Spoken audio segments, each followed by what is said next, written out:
Bueno, vamos a comenzar con el seminario del día de hoy, el que será dado por el doctor Eliseo Hernández Martínez.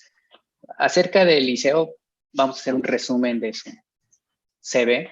El doctor Eliseo Hernández realizó la licenciatura en Ingeniería Química, maestría y doctorado en Ciencias en Ingeniería Química por la Universidad Autónoma Metropolitana en 2000, 2006, 2006, 2008 y 2008, 2011 respectivamente. Realizó también una estancia postdoctoral en el Instituto Mexicano del Petróleo en el del 2012 al 2013. Actualmente es profesor investigador en la Facultad de Ciencias Químicas de la Universidad Veracruzana, región Jalapa.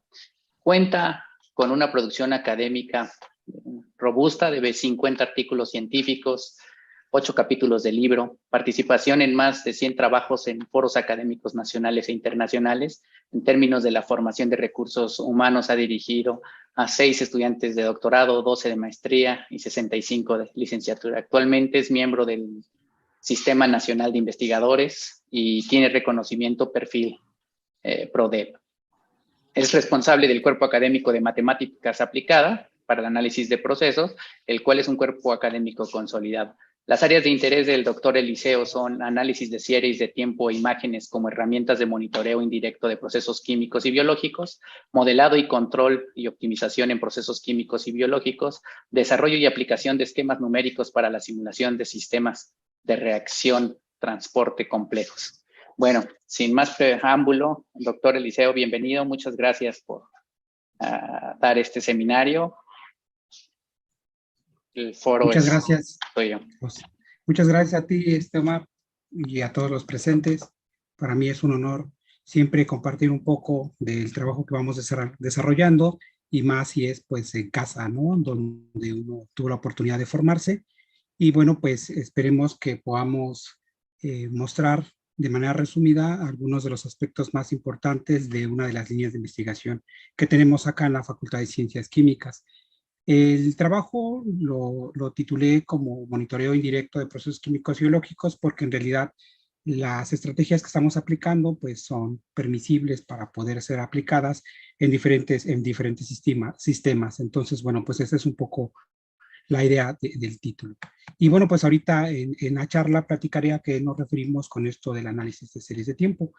El trabajo, la presentación, pues la desarrollé de tal manera en que pues solamente mencionemos algunos conceptos elementales, de tal forma en que pues podamos pues entender el contexto general de las ideas principales. Y bueno, primero déjenme contextualizar el trabajo que desarrollamos en nosotros, en la facultad.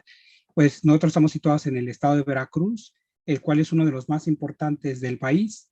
A nivel nacional, pues se sitúa como el quinto, con un aporte al Producto Interno Bruto de 5.1. Y bueno, pues las áreas de actividad económica, pues las tres más importantes, pues tienen una posición relevante dentro de esta distribución nacional. Y bueno, irónicamente, la posición que ocupa el estado de Veracruz en términos de desarrollo de ciencia y tecnología, pues prácticamente está en los últimos lugares, ¿no? Y bueno, pues esto pues genera diferentes complicaciones en el desarrollo de las diferentes industrias, las pequeñas y principalmente las agroindustrias que tenemos en el estado. Y bueno, los sectores productivos más importantes pues son básicamente la industria de hidrocarburos, pero seguido de ello pues está toda la actividad industrial, donde Veracruz se posiciona como de las más importantes en el sector azucarero, en la producción de café, en pesca, en toda la producción y procesamiento de cítricos, generación de derivados de los lácteos, etcétera.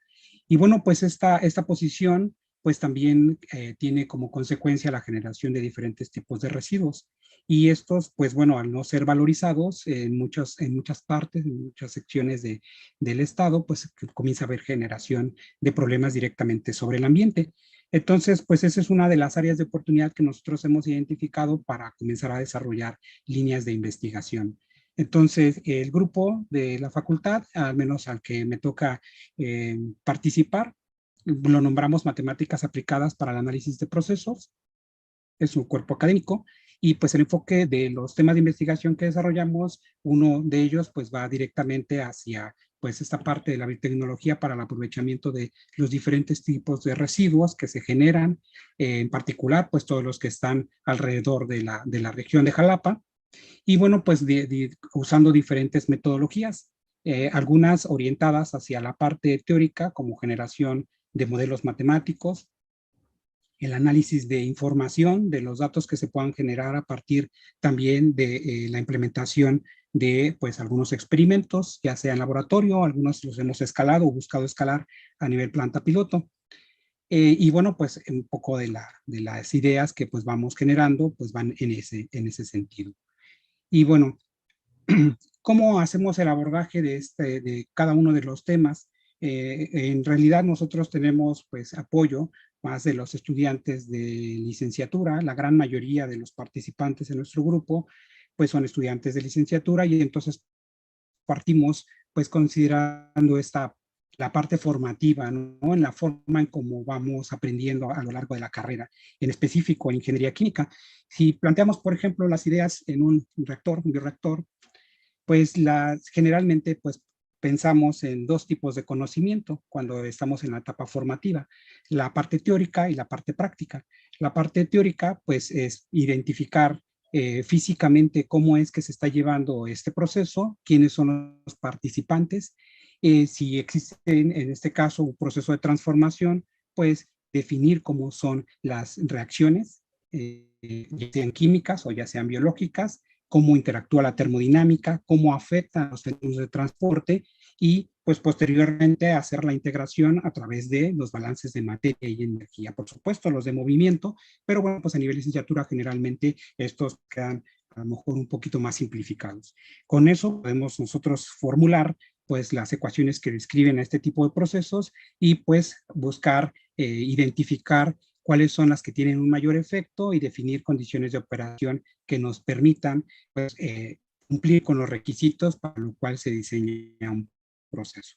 Y bueno, por la parte de práctica, pues esto pues, lo llevamos a laboratorio generalmente, y de hecho a nuestros programas de estudio pues siempre viene ese complemento que es muy importante. Pues bueno, pues ahí desde que nosotros decidimos dónde vamos a hacer el experimento, que puede ser desde nivel laboratorio en un matraz, o bien en un reactor de una cierta dimensión, 1, 2, 3, 5 litros, dependiendo de lo que dispongamos. Aprender a hacer los ensayos experimentales, no solo del montaje, el que podamos nosotros incluir en la parte de los reactivos o de los participantes en la reacción en los procesos biológicos, como los sustratos, la biomasa, los productos, bueno, e identificar los productos que se van a generar.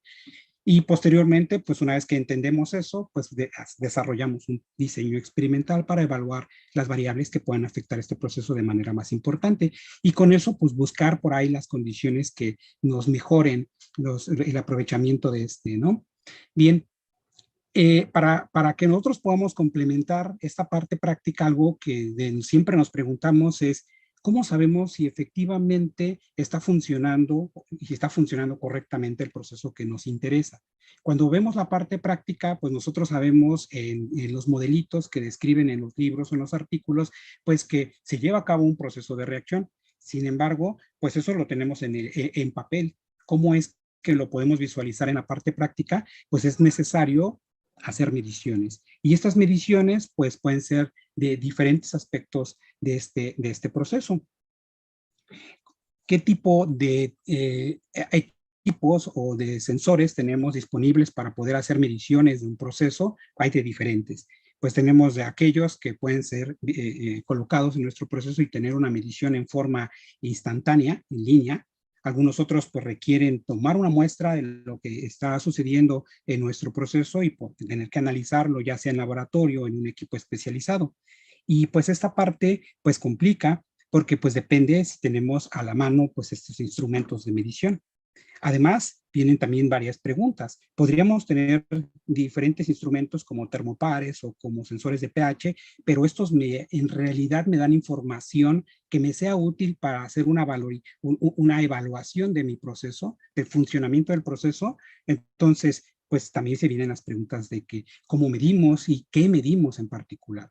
Pues pensamos en que estas mediciones, las más importantes que nos puedan dar una respuesta de cómo funciona este proceso, pues algunas veces las llamamos como las variables clave, ¿no? Porque estas nos dicen cómo va funcionando, si es que está evolucionando correctamente el proceso de estudio. ¿Ok? Y bueno, principalmente para aquellos en donde se llevan transformaciones químicas o biológicas, una de las variables más importantes que nos permite saber efectivamente si está funcionando este proceso es la concentración, y para eso pues generalmente usamos ya sea equipos de laboratorio con técnicas ya bien específicas, o equipos de resolución analítica, que son los más prácticos, ¿sí? Y bueno, por otro lado, también en procesos en donde se llevan a cabo las transformaciones físicas, bueno, pues depende de qué es lo que nosotros busquemos medir, pues existen diferentes variables, ¿no? Si pensamos, por ejemplo, en un proceso de formación de cristales, pues una variable importante es el tamaño de la partícula. Si pensamos en intercambiadores de calor, pues la temperatura, ¿no? En un humidificador, entonces, pues la humedad relativa, etcétera, ¿no? Y bueno, para eso pues existen diferentes tipos de sensores, algunos que son en su modalidad que pues pueden ser en línea, ¿no? Los termopares, los sensores de pH, el de conductividad, el de óxido disuelto, etcétera, ¿no? Estos pueden ser a la mano. Sin embargo, cuando nosotros tenemos la necesidad de hacer la medición de la concentración, estos sensores no siempre nos dan esta información de forma directa. Entonces, pues tenemos ahí pues la problemática de que si no disponemos con este tipo de dispositivos, de equipos de resolución analítica, pues nos limitamos. Bueno, francamente nosotros en la facultad en donde yo trabajo, pues tenemos carencia de este tipo de equipos. Entonces tenemos que buscar alternativas para poder hacer el monitoreo o poder hacer el diagnóstico de cómo está funcionando los diferentes procesos de interés. ¿Ok? Entonces, bueno, hay solamente algunas ilustraciones de algunos sensores que pueden ser, pues, podemos tener a la mano y podemos echar a andar para poder tomar mediciones.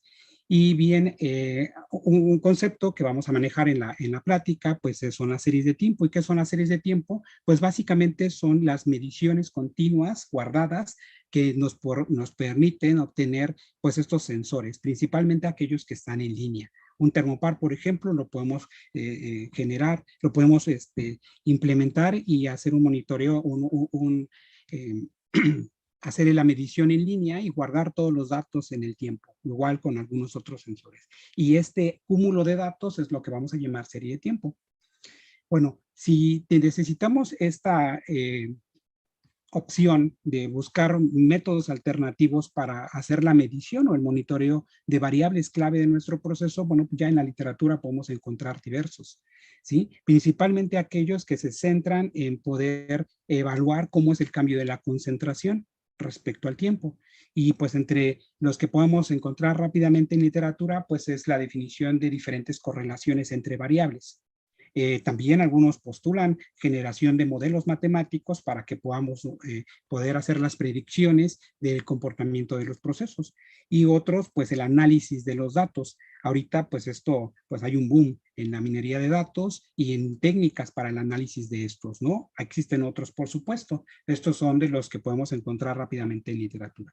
En relación a la generación de correlaciones con variables que estén disponibles, tales como pH, temperatura, la viscosidad, pues lo que se pretende simplemente es hacer una relación directa entre esta variable y la concentración. Y para varios procesos eso relativamente es fácil y es posible. Por ejemplo, para algunas reacciones simples de óxido-reducción, el pH puede ser usado o la conductividad como una variable que nos permita hacer una predicción de la concentración en el medio. O, por ejemplo, en reacciones de polimerización se usa densidad o la viscosidad. Tamaños de partícula también se puede hacer una relación indirecta con la viscosidad, entre otros ejemplos. Entonces, esto pues es posible, sin embargo, no para todos los casos y principalmente para aquellos que son más complejos. Los bioprocesos son muy complejos porque aparecen ahí pues la interacción de microorganismos y una gran cantidad de sustratos y de productos. Esto se limita, ya es más difícil. ¿Okay? Bueno, desde el lado de la generación de modelos matemáticos, bueno, pues también es posible construir diferentes enfoques de modelación Aquí pues pensando basado en balances de materia con primeros principios, simplificados por supuesto, podemos hacer la estimación de algunas variables físicas del proceso. Obviamente esto requiere de un proceso de la construcción del modelo y de su validación. Y un aspecto importante pues es la estimación de los parámetros de dichos modelos, que en procesos biológicos también se vuelve algo incierto muchas veces. Y bueno, esto si tenemos un modelo, si logramos construir un modelo matemático, lo podemos acoplar a otras herramientas como tales observadores de estado y eso nos ayudaría a hacer la predicción de variables importantes de nuestro proceso, variables clave, ¿sí? Pero tienen también, pues obviamente, sus limitaciones, pues mucho se depende de la exactitud del modelo, ¿sí? De la complejidad y de la interacción de los participantes en el proceso de estudio, por supuesto, y bueno, pues algunos otros postulan, generan modelos mucho más rigurosos para tratar de evitar pues estas cuestiones, estas limitaciones por las suposiciones que puedan tener los modelos. Sin embargo, pues estos pues son más completos y pues muchos, y en este momento todavía tenemos limitaciones también en la infraestructura de cómputo, ¿no? Se pueden hacer los planteamientos de los modelos y sus soluciones, pero para poder ejecutarlos en tiempo real y tener predicciones, pues se vuelve también un poquito desgastante en términos de cómputo, ¿no? Otros enfoques van basados en el análisis de series de tiempo, es decir, en toda esta colección de datos que pueden ser medidas en los procesos. Bueno, aquí nada más un ejemplo de estas mediciones. Y bueno, pues dentro de las metodologías tradicionales, pues podemos encontrar ahí el grupo de las técnicas basadas en estadística clásica, ¿sí? Uno de los más importantes, los de primeros componentes, por ejemplo, ¿sí? Y estos, pues bueno, pueden ayudar a visualizar el comportamiento de cómo se evolucionan o evolucionarán las variables clave en una región de operación. Y los ahorita que están creciendo muchísimo son aquellos basados en inteligencia artificial. Y hay una gran gama, una gran rama de metodologías pues que van en ese sentido. Y bueno, pues muchos en este momento también están entrándole al enfoque de hacer la combinación de estas dos estrategias, ¿no? Métodos híbridos. ¿Ok? Pero en particular para procesos esto se vuelve un poco complejo porque todos estos métodos exigen una gran base de datos, ¿sí? Cuando hacemos investigación, cuando tenemos la operación de un proceso ya determinado y establecido a operar en determinadas condiciones, hacer un set de experimentos para que podamos evaluar sobre una región se vuelve complicado, se vuelve costoso. Y entonces, pues, el disponer de toda esa información es una limitación. Entonces, bueno, por ahí ya hay varios enfoques que están trabajando sobre esas líneas. Sin embargo, todavía en algunos procesos, en particular con los biológicos, todavía hay muchísimas limitaciones. ¿Ok? De esta rama de metodologías basadas en el análisis de datos de series de tiempo, hay una que pues se conoce como el análisis multiescala de series de tiempo. Y esta, pues en realidad no es una metodología nueva, es una metodología que ya tiene pues más de 50 años, en donde pues ya tiene también un historial en diferentes campos, por ejemplo en economía, en biomédica, en ingeniería de los alimentos, ya hay una estructura bastante sólida sobre sus aplicaciones. En ingeniería de procesos todavía hay limitaciones, pero en estos campos ya hay bastante trabajo hecho. Y bueno, estas tienen la facilidad de que no requieren de una gran cantidad de información, sino que basta tener con un conjunto de experimentos para que podamos hacer una evaluación a través de estas metodologías. ¿Sí? Y una de las cuestiones que lo hacen atractivas a estas metodologías es que, pues, por un lado, pues se basan en estadística y esto nos ayuda a encontrar formas de hacer clasificación del comportamiento de los procesos. Otra, y ese es en realidad hacia donde nosotros hemos apostado, aparte de la investigación, es la determinación de correlaciones con las variables físicas, principalmente las clave de los procesos. Y bueno, pues muchas de estas metodologías se sustentan en las cuestiones de diferentes escalas. De diferentes escalas, más adelante trataré de ahondar un poco en ello, y esto lo que permite pues básicamente en ingeniería de procesos, en donde tenemos una interacción de diferentes fenómenos físicos, es pues la idea de identificar cómo participan dichas interacciones, poder identificarlas en sus escalas de tiempo. ¿Ok? Entonces, bueno, ese es un poco de lo atractivo que pueden ser estas metodologías. Y bueno, como mencioné, pues aunque ya han sido aplicados y tienen muchos trabajos en diferentes disciplinas, en ingeniería de procesos todavía tenemos pocos trabajos. Y bueno, pues ahí es donde estamos explorando un poco. ¿Ok? ¿Qué significa esto de las escalas? Hice énfasis en ello. Permítame poner a lo mejor un ejemplo simple, sencillo, para tratar de hacer esa representación. Primero pensemos en que las escalas pues, se refiere a ese intervalo de tiempo, principalmente en donde se puedan llevar a cabo un fenómeno específico. Si pensamos en una interacción reacción-transporte, solo déjenme plantearlo así, que podamos ver las escalas o los tiempos en donde se lleva a cabo la reacción, pero por otro lado también las escalas en donde se llevan a cabo los fenómenos de transporte. Generalmente estos no son al mismo tiempo, sino tienen sus propias escalas características. Bueno, sí se llevan al mismo tiempo, pero se llevan a su propia velocidad. ¿Ok? Entonces, pensando en algo más simple, por ejemplo, como una serie de temperatura. Aquí tomé pues una página que hace la colección de datos del clima de Acayucan, Veracruz, de 30 años, de los 50 a los 80, y pues estas son las mediciones de la temperatura mínima que se presentó en esta ciudad. Y podemos observar pues varias cosas, tiene un patrón oscilatorio, también podemos observar que hay una tendencia creciente, lo cual pues es lógico por esto del calentamiento, etcétera, ¿no? Pero también podríamos identificar algunas otras cosas. Existen un montón de cambios, de fluctuaciones, de pequeñas variaciones que se observan. Entonces uno puede imaginar cómo o por qué se dan estas fluctuaciones. Lo que hablábamos de la tendencia y de los periodos cíclicos que se observan, pues se pueden relacionar directamente con el cambio de clima por el calentamiento global y otras por las variaciones anuales. Si se dan cuenta, estos coinciden con el año, pues debido a los movimientos de traslación de la Tierra. Si observáramos, por ejemplo, un año completamente, podemos también ver que existen fluctuaciones como más específicas, ¿sí? Y estas, pues, las podríamos relacionar directamente también con los procesos de traslación, de rotación de la Tierra.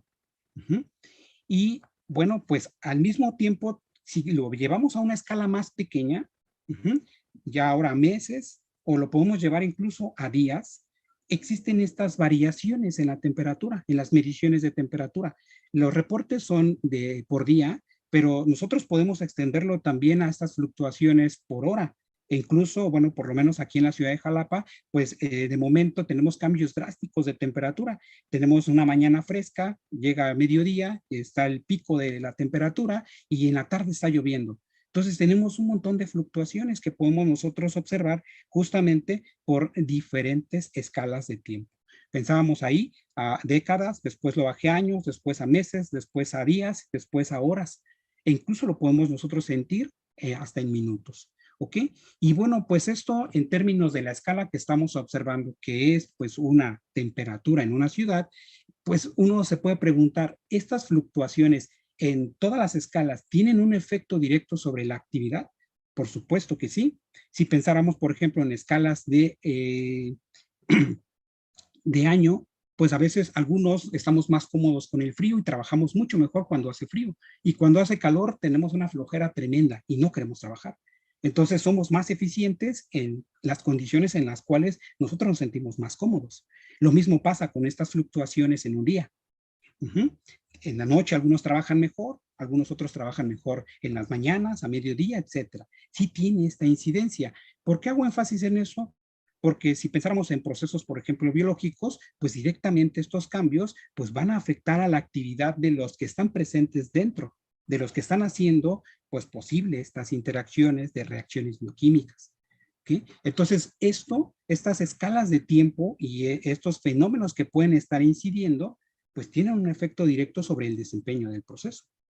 ¿Okay? Entonces, bueno, esa es un poco la idea de lo que podemos nosotros simplemente a vista y sacar información de una serie de tiempo. ¿Y cómo lo podemos ver en un proceso químico, en un proceso biológico?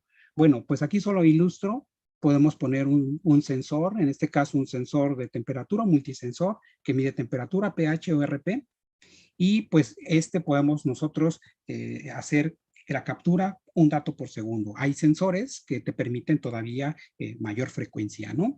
Y por ejemplo, si la operación de un digestor anaerobio es de 72 horas, pues entonces nosotros podemos hacer la captura de toda esa información.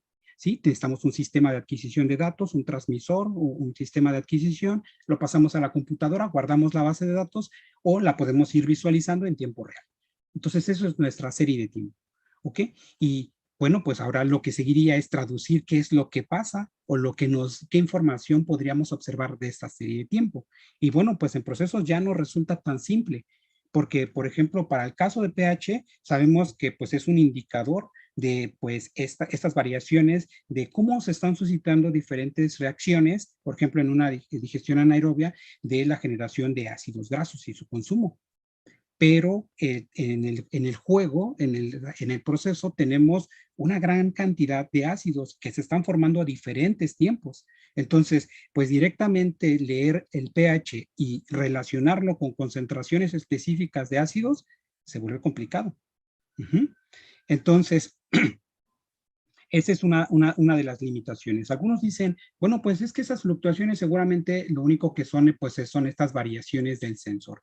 Sí, posiblemente los sensores tienen este rango de fluctuación, pero también pues podrían ser un reflejo de las interacciones que se están llevando pues alrededor de donde se está tomando esa medición. ¿Ok? Entonces, pues esta es la idea que nosotros estamos planteando. Pues estas fluctuaciones en las series de tiempo son las respuestas de ese proceso debido pues a estas interacciones, ¿no? Y que bueno, pues claramente, por ejemplo, en un proceso de digestión podríamos relacionar la primera etapa de la digestión es cuando se llevan a cabo las múltiples interacciones, todos los microorganismos empiezan a actuar y poco a poco, a medida que se va acabando el sustrato en el medio, pues estas comienzan a disminuir y eso mismo podemos observar en las series de tiempo. ¿Okay? Entonces, bueno, esa es una idea base. Cuando pasamos a otras, por ejemplo, de diferentes tipos, aquí solo muestro algunas otras. La anterior era una digestión de una vinasa, que es bastante simple de degradar. Estas de acá son de lactosueros. Por acá estas de un proceso de corrosión para la captura, el estudio de la corrosión en sistemas en donde se lleva a cabo captura de CO2, acá en sistemas de transporte de fluidos multifásicos, y las mediciones, las diferentes mediciones que se pueden hacer, pues en realidad todas tienen una característica, parecen completamente aleatorias, no tienen una tendencia realmente que nos permitan hacer una relación directa de cómo es que se está llevando a cabo el proceso. Algunos casos, sí, por supuesto, en reacciones más simples, pero en procesos como estos, en donde se tienen una gran cantidad de interacciones, se vuelve complicado. En la digestión anaerobia, por ejemplo, pues tenemos 4 etapas de reacción, ligada a cada una de las etapas un consorcio de microorganismos, están presentes los fenómenos de transporte, están pues todo este mecanismo de reacciones bioquímicas por los microorganismos, y pues esto se vuelve bastante complejo. Y pues así podemos enunciar lo que pasa en cada una de estos casos, ¿no? Y bueno, entonces, ¿cómo le hacemos para estudiar pues este tipo de señales, este tipo de series de tiempo? Pues hay diferentes metodologías. Hay un buen artículo, un resumen de Tang en 2015, en donde hace una agrupación de las metodologías, lo resumo aquí. 3 enfoques principales, aquellos que se basan en conceptos de fractalidad, de los fractales, otros en la teoría de atractores y caos, y otros en la teoría del desorden, basado en la entropía. Y hay múltiples metodologías, pues cada una con sus características específicas y sus necesidades en las series de tiempo, por supuesto. Nosotros hemos explorado un poco todas, pero hemos centrado nuestra atención principalmente en aquellos basados en la fractalidad. ¿Okay? Y bueno, solo para que se queden algunos conceptos, espero no revolver, para que este concepto seguramente ya lo han escuchado en algunas otras charlas, ya ahorita hay mucho de difusión sobre ello, Es complejo, pero quien define un poco este concepto de fractalidad, por ahí es Mandelbrot en el 75, y dice que deben de existir varias condiciones, pero las más importantes es que se presente la autosimilitud y la dimensión fractal. Las autosimilitudes que en diferentes escalas se pueden observar los mismos patrones. Por ejemplo, aquí tengo un dibujo del triángulo Sierpinski y pues tenemos que si observáramos en los triangulitos más pequeños, en realidad tienen la misma forma que el triángulo más grande. Lo pasa pues algo similar con el brócoli. Tomamos el brócoli, quitamos un bracito, podemos observar que tiene la misma estructura que el grande, este que acabamos de cortar, le quitamos un bracito y seguimos viendo el mismo patrón. E incluso ahorita hay muchas postulaciones que dicen que la galaxia, en realidad, las galaxias están formadas con ese mismo patrón de autosimilitud.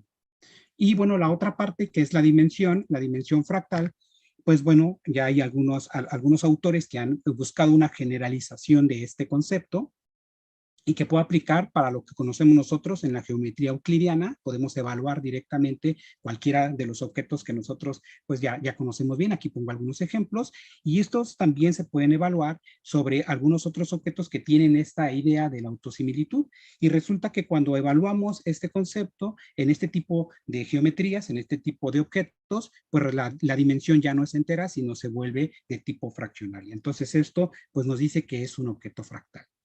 Y bueno, hay mucho más, por supuesto, pero bueno, para fines prácticos de la charla, pues solamente nos quedamos con estas dos ideas.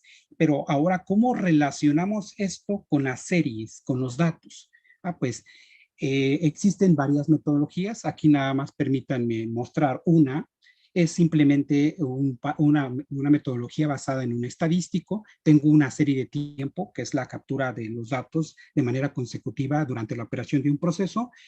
Y bueno, pues lo que hacemos primero es dividimos esta serie en diferentes partes, pedacitos. Escala S, que va a ser el tamaño de la ventana de datos que yo voy a tomar. Voy a calcular un parámetro, el parámetro estadístico RS, de rango escalado se llama, y de todas las muestras calculo ese parámetro y hago un promedio. Posteriormente, lo que hacemos es disminuimos la escala. Ahora muestro en mi dibujito, que son mayor número de escalas. Esta es la escala que representa, y volvemos a hacer lo mismo, el promedio. Entonces, si hacemos esto repetidamente hasta escalas más pequeñas, la metodología sugiere que podamos llegar hasta un número de datos, 10 datos. Podemos encontrar que esto sí se puede representar por una ley de potencia. Y vean que la ley de potencia en realidad tiene la misma estructura que la dimensión generalizada. ¿Ok? Entonces podemos nosotros utilizar esta ley de potencias para poder observar el comportamiento estadísticamente de esta serie de tiempo. Y pues se puede observar si es que existe este comportamiento de ley de potencias, algo así, donde pues vamos a encontrar un exponente. Este exponente se le conoce el exponente de escalamiento, y para esta metodología RS es el exponente de Horst. ¿Ok? Y pueden tener diferentes valores de exponentes. Aquí pues yo muestro un par, porque también la metodología indica, dice en la literatura en donde pues está reportada su descripción, que si existen diferentes cambios de los exponentes en un conjunto de datos, resulta que estos pueden ser debido a fenómenos específicos. Si lo ligo hacia procesos, a fenómenos físicos específicos. Y hace rato mencionaba esto, podría ser para la reacción, podría ser para el fenómeno de transporte, y así, ¿no? Entonces, esto es lo que uno podría utilizar como herramienta base para poder hacer el análisis de la serie de tiempo. Hay una interpretación para lo que valen los exponentes de Horst. Sin embargo, nosotros lo que hacemos es ligar justamente los comportamientos de estos hacia las diferentes escalas en las cuales los fenómenos pueden estar presentes. ¿Ok? Bien. Ahora, permítame solo platicarles algunos de los casos de estudio en los cuales pues hemos trabajado buscando hacer pues esta idea, ¿no? Pues aquí uno de tratamiento de residuos de forma anaeróbica, una digestión anaerobia de vinazas tequileras. Los detalles los podrían encontrar pues en este artículo.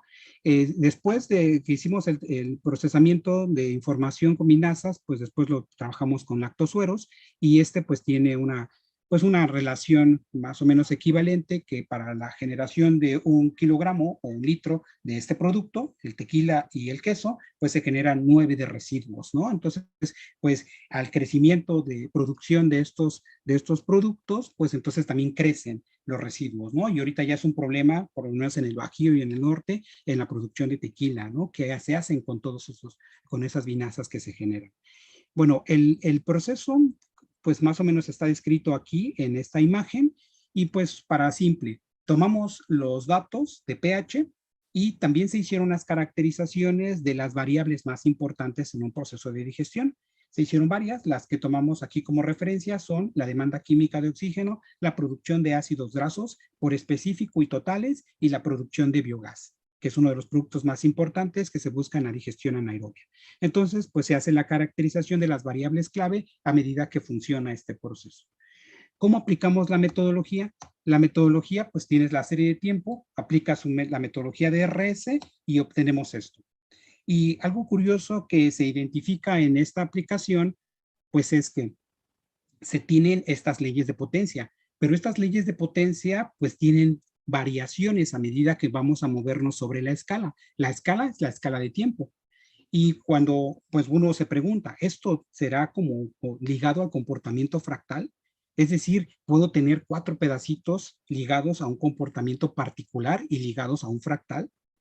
Bien, si lo quiero asociar esto hacia el fenómeno físico, bueno, tendrá sentido cuando vemos cómo es que se lleva a cabo el proceso de la digestión anaerobia. En realidad encontramos 4 etapas, las que se denotan como hidrólisis, acidogénesis, acetogénesis y metanogénesis. Son 4 etapas y hay algunas etapas intermedias, pero estas son las más importantes. Entonces, pues de repente se nos ocurre, ¿qué tal si pues estas están ligadas, estas escalas de tiempo están ligadas justamente con estas etapas del proceso de digestión, por lo menos en la parte reactiva?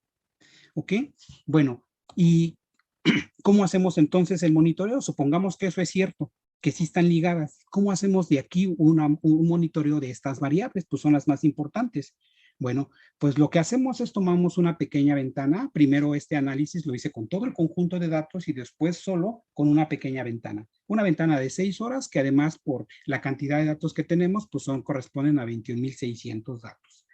Y cada 6 horas hicimos esta evaluación, lo mismo que se hizo acá, pero ahora pues cada 6 horas. Y encontramos que esta ley de potencias por cada zona que identificamos va cambiando. Es decir, puedo asociar un valor del exponente de Hurst por zona y además dinámico, es decir, que va cambiando con respecto al tiempo. ¿Ok?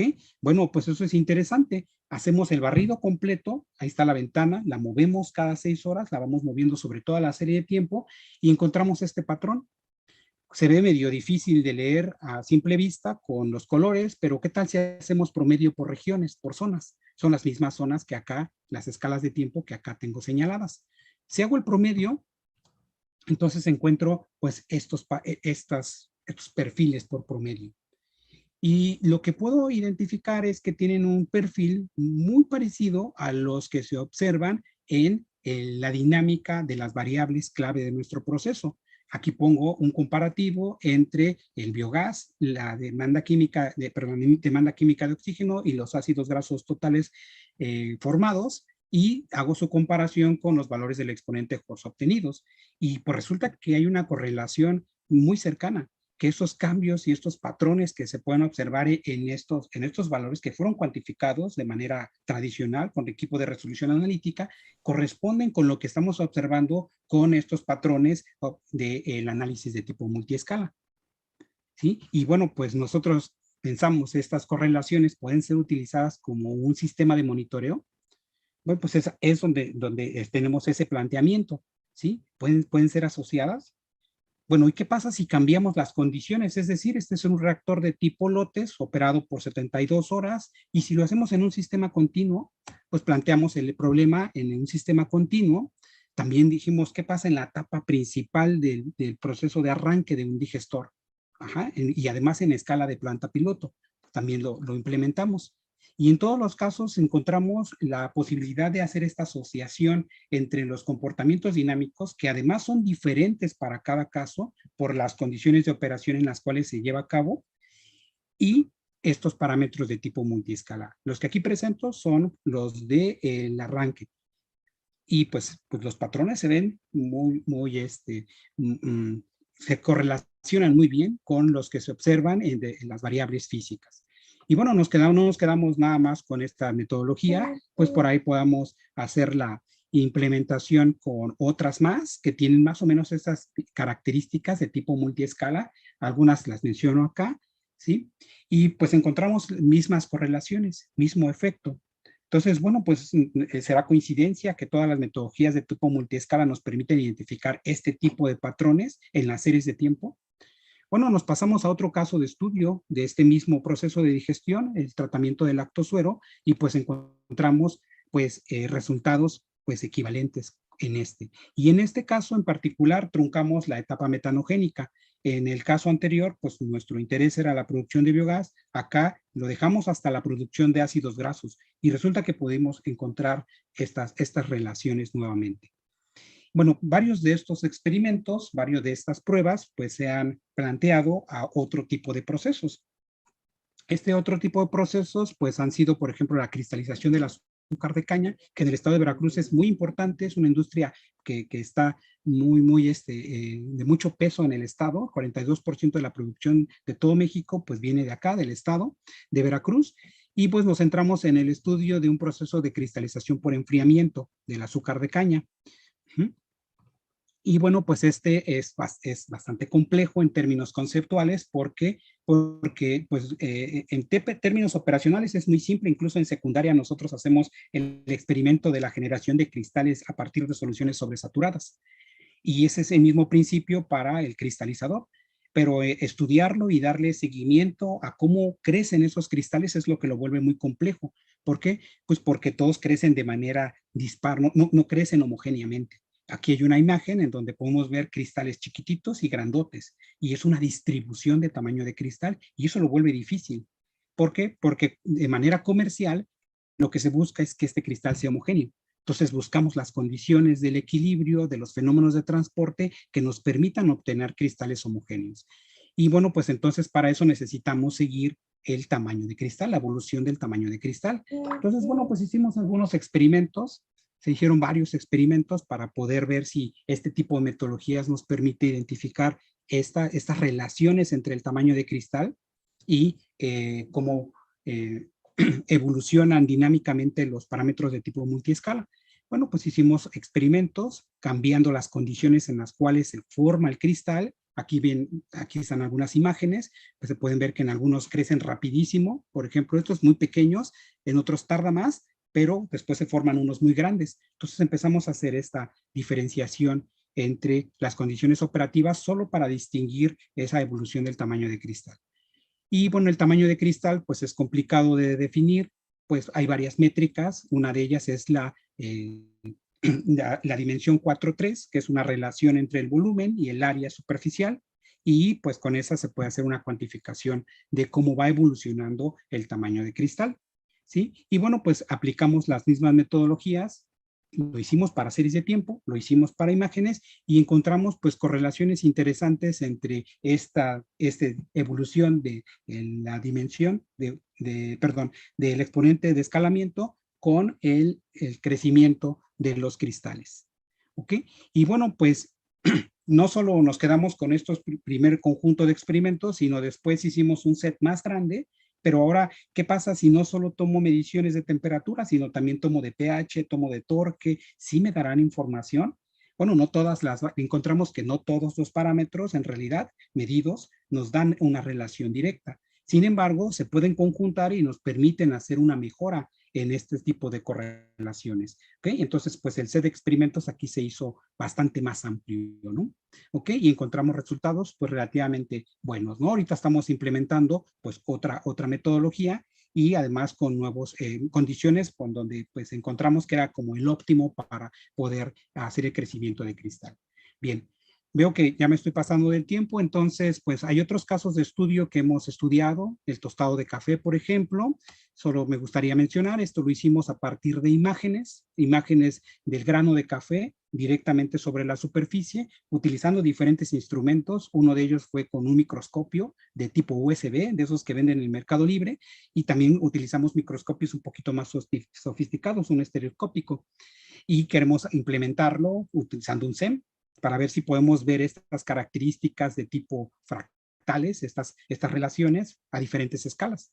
Las que hemos hecho, pues nos han permitido identificar cómo son estos cambios en la estructura del café respecto al tiempo. Y lo hicimos valorando diferentes tipos de café en diferentes cosechas y en diferentes tipos de proceso de tostado. Este que presento es para el tostado de leche fluidizado, lo hicimos también para tostador de tipo tambor, y pues hemos encontrado pues algunas relaciones interesantes. Lo estamos probando con series de tiempo. Desafortunadamente a todos, a nosotros nos pegó tal vez más. La pandemia pues nos cerró pues toda la actividad experimental, y entonces pues muchos de los proyectos que teníamos planteados pues ahí se quedaron. Ahorita hemos hecho algunas otras pruebas con otros casos de estudio. Por ejemplo, pensamos, hoy estamos metiéndonos con problemas bastante complejos porque hay muchísima interacción de fenómenos. ¿Por qué no mejor reducimos el problema a donde tengamos control? Una reacción de saponificación simple, donde podamos nosotros manipular la tasa de transferencia de energía y el movimiento a través de la agitación. Y pues bueno, nos dieron algunos resultados interesantes, por ahí tenemos la publicación, y en procesos de corrosión, que relativamente es fácil de implementar. Entonces es básicamente lo que hemos estado trabajando en estos. Tenemos otros casos de estudio, pero por tiempo pues ya no se pueden extender, ¿no? Solo déjenme hacer un par de comentarios finales. Estas series de tiempo e imágenes que pueden ser recolectados a partir de diferentes tipos de proceso, pues sí permiten hacer esta identificación de las escalas de tiempo que pueden estar asociados a los diferentes fenómenos que interactúan, ¿no? Inmersos en el proceso. Y que los exponentes de escalamiento, pues si les damos un adecuado tratamiento, podemos encontrar esas correlaciones con respecto a las variables físicas del proceso, las clave. Y bueno, finalmente estas metodologías son relativamente fáciles de implementar, son baratas, ¿sí? Y que, bueno, pues comparado con los equipos de resolución analítico, si podemos establecer condiciones para que puedan ser implementados, pues serían de bajo costo, ¿no? O sea, apoyarían muchísimo a la operación o al diagnóstico de un proceso. Bien, bueno, por último, y que es muy importante para mí siempre darle agradecimiento a los colegas con los cuales se participan, y pues principalmente a los estudiantes, que son los que se avientan el trabajo duro de hacer todo pues esta chamba, ¿no? Y me permití por aquí poner una foto viejita porque pues bueno, muchos de los compañeros que ahorita son de la comunidad UAM, pues estaban en nuestro grupo de trabajo en la Universidad Veracruzana. Y bueno, pues un agradecimiento siempre por el esfuerzo que hacen